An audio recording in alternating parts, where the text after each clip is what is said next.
ओम शांति। 27/10/1975 की अव्यक्त मुरली। हेडिंग है क्वेश्चन, करेक्शन और कोटेशन से पुरुषार्थ में ढीलापन।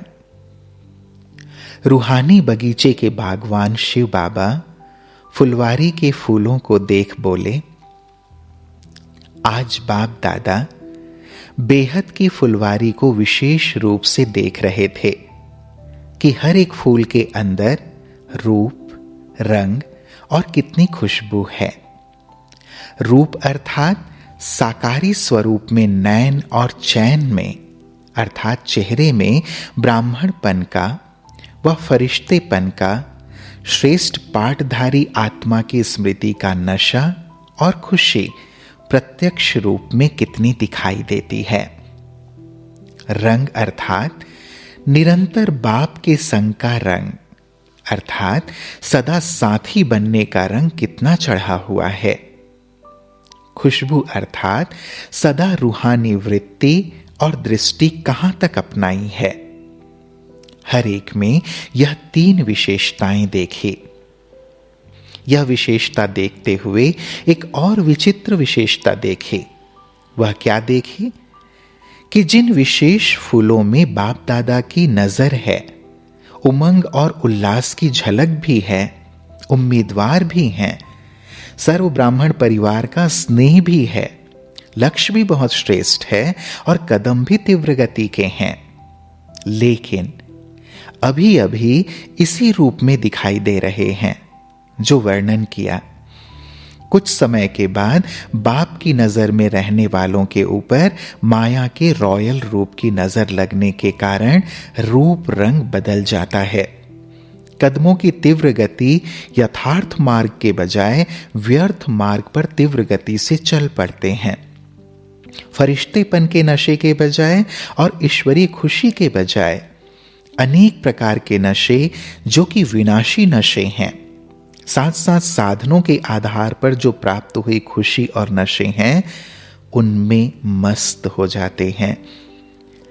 सदा बाप के संग के रंग के बजाय अर्थात एक बाप का सहारा लेने के बजाय समय प्रति समय जिन आत्माओं से अल्पकाल का सहारा मिलता है, उन आत्माओं को ही साकारी सहारा बना देते हैं अर्थात संग के रंग में रंग जाते हैं।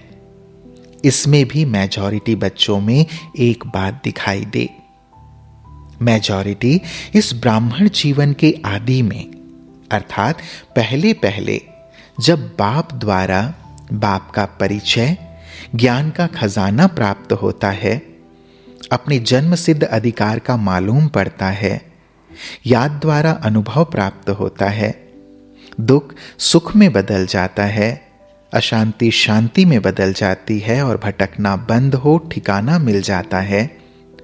उस शुरू की स्थिति में बहुत अच्छे तीव्र उमंग उल्लास वाले, खुशी में झूमने वाले, सेवा में रात दिन एक करने वाले, संबंध और शरीर की सुध बुध भूले हुए ऐसे फर्स्ट क्लास सर्विसेबल, नॉलेजफुल और पावरफुल स्वयं को भी अनुभव करते हैं और अन्य ब्राह्मण भी उनको ऐसे ही अनुभव करते हैं।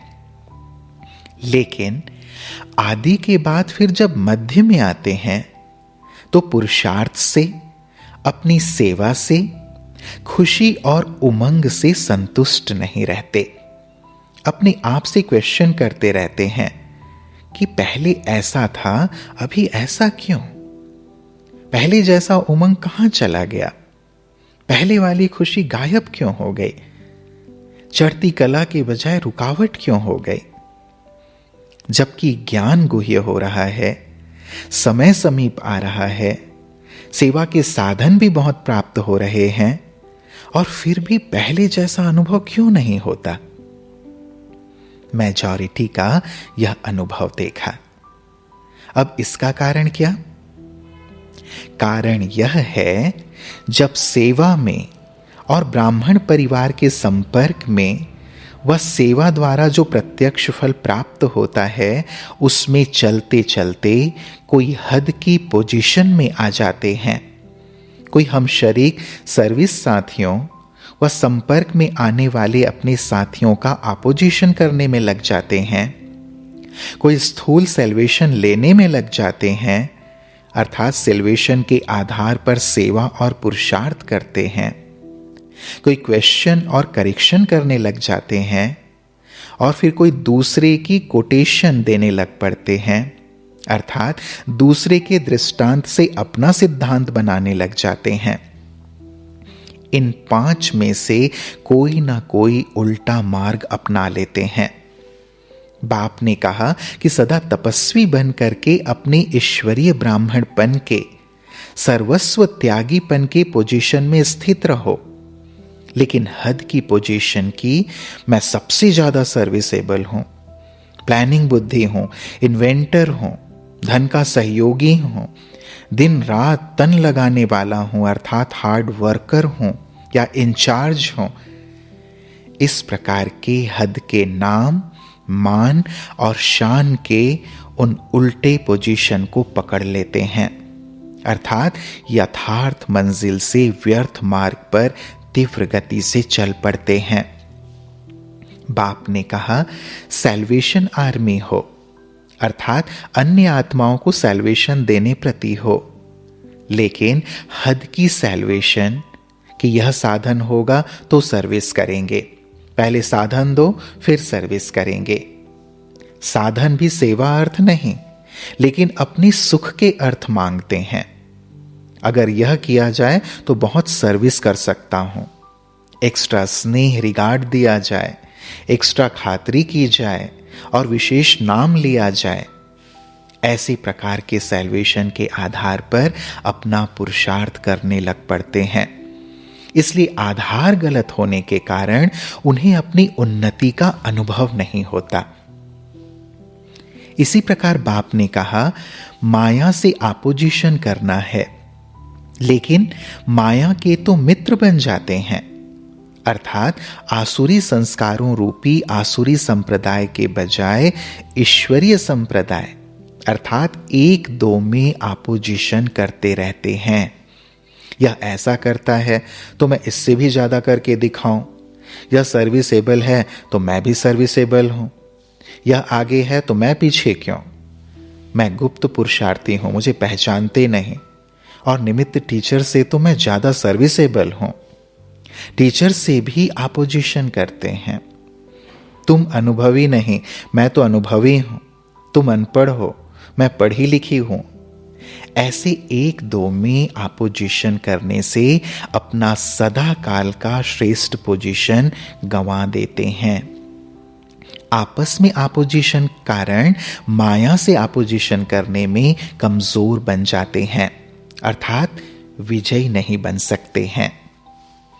इसी प्रकार क्वेश्चन, करेक्शन और कोटेशन देने में तो बड़े होशियार वकील और जज बन जाते हैं। बाप को करेक्शन देते रहते, अपने आप को छुड़ाने के लिए अर्थात अपनी गलती को छिपाने के लिए कोटेशन देंगे। मेरे से बड़ा महारथी भी ऐसे करता है, इस समस्या पर फलाने को बाप दादा ने ऐसा कहा था, इसलिए मैंने भी वह श्रीमत मानी। फलाने डेट की मुरली में यह बात कही गई है, उसी प्रमाण मैं यह कह रहा हूं। समय और सर्कमस्टांसेस को नहीं देखते, लेकिन शब्द पकड़ लेते हैं।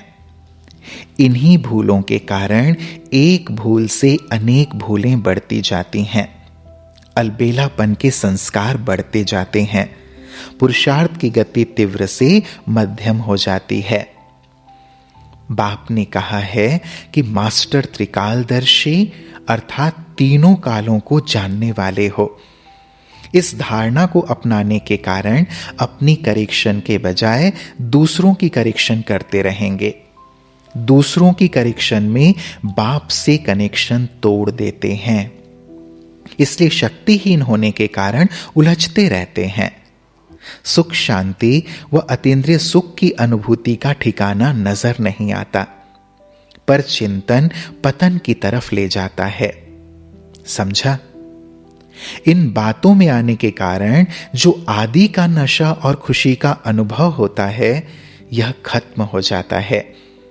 इसलिए अपने आप को चेक करो कि इन 5 में से कोई भी उल्टे व व्यर्थ मार्ग पर चलकर समय बर्बाद तो नहीं कर रहे हैं। चेक करो और फिर अपने को चेंज करो, तो फिर चढ़ती कला की ओर चल पड़ेंगे। ऐसा मेजॉरिटी आत्माओं का अनुभव बाप दादा ने देखा। अभी मेले का अंत है, तो अंत में अंतिम आहुति डालो, अर्थात सदा काल के लिए अपने को समर्थ बनाओ। रिजल्ट तो सुनाएंगे ना। तो वर्तमान समय के पुरुषार्थियों का चलते चलते रुक जाने का समाचार सुनाया। आगे से परिवर्तन भूमि का परिवर्तन सदा साथ रखना, इसको कहेंगे मेला मनाना, अर्थात स्वयं को संपन्न बनाना। अच्छा, ऐसे सेकंड में स्वयं को दृढ़ संकल्प से परिवर्तन करने वाले, अपनी वृत्ति द्वारा वायुमंडल को सतोप्रधान बनाने वाले और नजर से निहाल करने वाले ऐसे बाप के सदा साथी, सहयोगी और शक्तिशाली आत्माओं को बाप दादा का याद प्यार और नमस्ते।